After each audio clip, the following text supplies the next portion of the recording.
अपने विचार व्यक्त करते हुए बहुत ही गर्व से भरा हुआ करता हुआ महसूस कर रहा हूँ, क्योंकि अटल बिहारी एक ऐसे महान व्यक्तित्व के धनी व्यक्ति थे जिनका नाम जुबान पर आते ही सिर्फ श्रद्धा से झूमता है और शरीर में एक नई ऊर्जा देश पर मन मिटने के लिए घूमता है। ऐसे महान व्यक्तित्व के धनी व्यक्ति 25 दिसंबर 1924 ईस्वी को मध्य प्रदेश के ग्वालियर में पैदा हुए।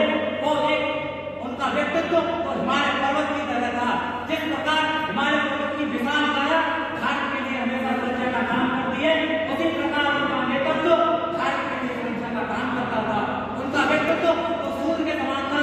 जिस प्रकार सूर्य का व्यक्तित्व वो अपने काम शैली की वजह से खुद भी चमकता है और दूसरों को भी चमकाता है, ऐसे माननीय अटल जी विपक्ष में रहकर पक्ष को भी चमकाते थे और विपक्ष को भी चमकाते थे।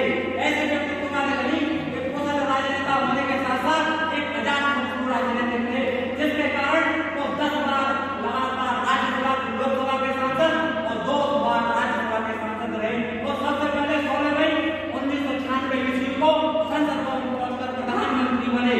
वो समय बतौर प्रधानमंत्री जब वो देश के खाते में बराबर पहुंचे तो उन्होंने देखा कि जिन अनाज को भारत के लोग बनवा बनाएंगे वो अनाज देश की चूहे खा रहे हैं, तो उन्होंने सोचा कि आज के बाद अनाज को मैं देश चूहों बनने वाला नहीं बनने दूंगा। उन्होंने वो एक लेके आए वो अपने जन्म दिवस 25 दिसंबर 2000 ईस्वी को होती अंत्योदय योजना, जिसके कारण आज भी प्रति कार्ड पर 35 किलो अनाज और 2 रुपए किलो गेहूं और 3 रुपए किलो प्रति किलो के हिसाब से चावल मिल रहा है, जिससे भारत की करोड़ों आबादी लाभ ले रही है।